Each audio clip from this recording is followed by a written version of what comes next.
Cardinals rookie Kyler Murray steps back on the field tonight against the Raiders in his second preseason game. Murray was 6 for 7 for 44 yards on just one series in his debut last week.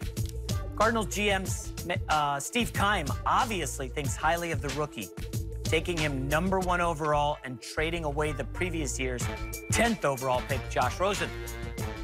Keim told The Ringer, taking this guy #1, I took a lot of grief for that. You have to make the tough decisions and avoid the outside noise. Why'd you give up on this guy? Why'd you trade this guy? It's unprecedented. I took Rosen in the top 10. I just felt Murray was a generational talent. I just couldn't pass up. We're now joined by FS1 NFL analyst Eric Mangini, a.k.a. the People's Champion. Eric, is it crazy to call Kyler Murray? Over here for? Don't be looking over here for. A generational talent for Kyler Murray. Come on, this is overboard, Eric. Yeah, it is overboard, and that term is thrown out so much now that it's losing any sort of real meaning. And I understand why he says it, because he had to move on from a head coach. He had to move on from a quarterback that he took in the top 10, that he gave up draft capital for. Changing a coaching staff is a huge amount of money. Getting rid of a quarterback like that, it's not the money it used to be, but it's still a significant amount of money. Plus, again, what you lost in the potential picks that you could have brought in. So how do you justify that with ownership? How do you justify that with the people that are making decisions on whether or not you should be there anymore? And the way you do that is saying, okay, this is a unique opportunity that we have. And the reason we need to change head coaches is because this head coach gives this player the best chance to be successful. So I understand why it's positioned that way. I like a lot of things about Kyler Murray. I thought that in his first game, he did some of the things that I saw in college that I really liked. And specifically, he's got a lot of poise in the pocket. So a lot of running quarterbacks, their answer is with their feet. So when they feel a little bit of heat, they always go to their feet as the first answer. Kyler has great poise in the pocket. He's willing to let things unfold, go to the second read.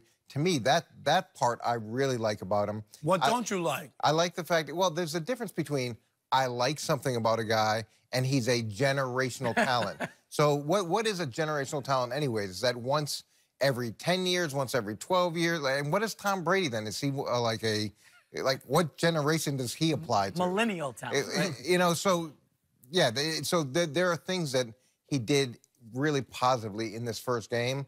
But to give anybody that moniker right off the bat, I also think is unfair to the player.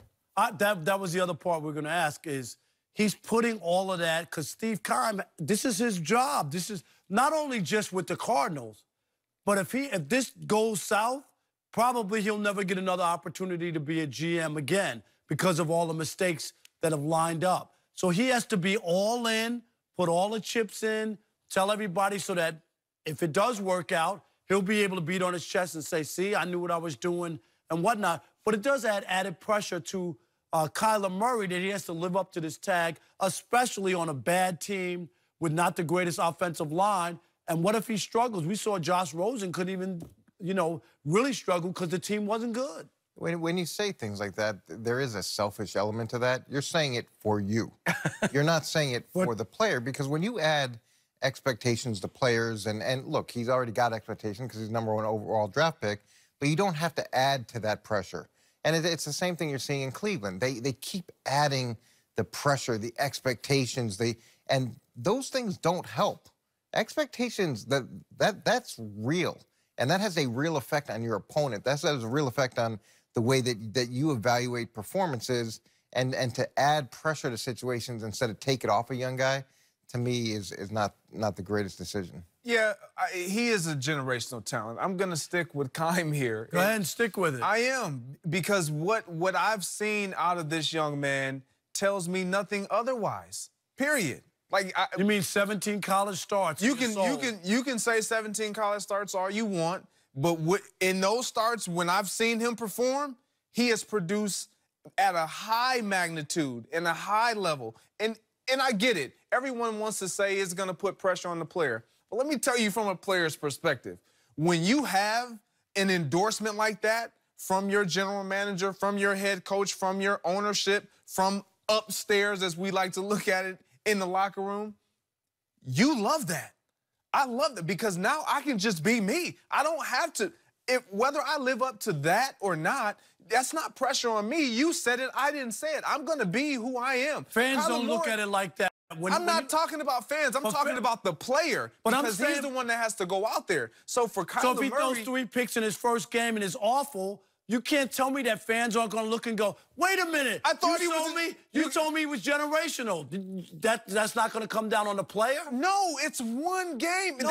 That's the thing. Everything that he does is already going to be highly scrutinized if it's not great. So added pressure, no pressure, he has pressure. He has pressure, and it's all about the player. You have to understand, and I get it, applying or putting additional pressure on a lot of players, not all players can handle it. Not every player is like a LeBron James that can handle the throne and being endorsed as the greatest player in the next coming of Michael Jordan and all of those things, and Baker Mayfield being a player that you can endorse and say all these great, highly things about, but the personality of the player tells me that I can do that. The personality of Kyler Murray, for all the right reasons, and again, I'm not defending Steve Keim here because he has definitely shown a pattern of inconsistency. So why are you buying into it when his track record is so bad? Because of the player and what I know he can be and what I've seen him do already. And Coach has alluded to it. The fact that he doesn't get happy feet and want to run right away, he has that poise, he has that posture of a guy that's been in that backfield behind that offensive line in that pocket and has that presence. I love that because it's going to tell his guys that, look, I'm not trying to do this on my own. I need you, but when I don't have you, I definitely can be something special. But being a rookie is hard, and that transition is real, and we don't give those guys enough credit. Now, being a rookie, first-round draft pick, #1 overall, is even harder. But there's all kinds of things that you have to deal with. A new system, new coaching staff, and I know there's some continuity with the system, a new organization. Where's the grocery store? All the things that you take for granted. You need the grocery store? All the things that you take for granted, these guys are going through that whole process. And as a coach and as an organization, as a general manager, there's a lot of rocks that those guys are carrying. And your job is to take some of those rocks and help them carry the load. Your job is not to take some off the pile and put it back onto the player. And that's my only point is if you can make it easier for him and help him that transition and take a little bit of the pressure off, not saying he can't handle it, but my job is to make it easier for you, not harder for you as you navigate through this really difficult time. So Eric, you know, Rob mentioned the 17 starts for Kyler Murray in college. Bill Parcells, old school guy, had said always, hey, you need 30+ starts. Russell Wilson, 46 coming out as a small quarterback. Baker Mayfield, also 46 college starts. I'm curious, do you think any of the reason he's calling him generational is because the body of work is so tiny and he was so dominant in 1 year? No, I think he's calling him generational because you've got to justify doing what you did. I mean, like, 100%. How else do you make that decision to blow up a coaching staff, blow up a top 10 pick who's a quarterback, to move on from that and start over with all the money, with all the things that go into that, without saying, this is such a unique opportunity, it was too good to pass up. In terms of how many starts a guy has to have or doesn't have to have, if anybody has figured out this quarterback puzzle, you know, they would be a billionaire. Yeah. And nobody's figured it out. That's why Tom Brady goes in the 6th round. That's why guys get drafted late in the 1st instead of where they should be drafted. And to have one criteria, I wish there was one, and I wish I had figured it out, and so does everybody else, but there's not just one thing that says this is the predictor of quarterback success. What do you expect from Kyler Murray's first year? I mean, is that team good enough for him? Is that offensive line good enough? Do you expect him? It's hard to say because how well are they going to be able to run the ball? How well are they going to be able to support him that way? And you hear about the air raid offense, and look, there's new trends that come in all the time. I mean, Chip Kelly came in. He was going to reinvent football. He's back in college football. There's all these guys. It was the run and shoot. It was the K-gun. In defense, it was zone blitzes. Right. It was the 46. So these concepts come into the NFL, and then initially there may be a little bit of a surge. Then a lot of smart people look at it. They figure it out, and it just becomes part of the fabric of the league. So I don't think that's going to change it. That first series, how did it end? It ended with a sack, but the two defensive ends were off the ball so quickly in the backfield so quickly that it does concern you about he had no chance. He had no chance on that play. So how many plays are there going to be where he has no chance, and how many plays are there going to be where he truly gets an ability to affect That's things? a great point, because Nick Foles with Chip Kelly was lights out and then kind of regressed. RG3 in Washington had a great rookie year we talked about.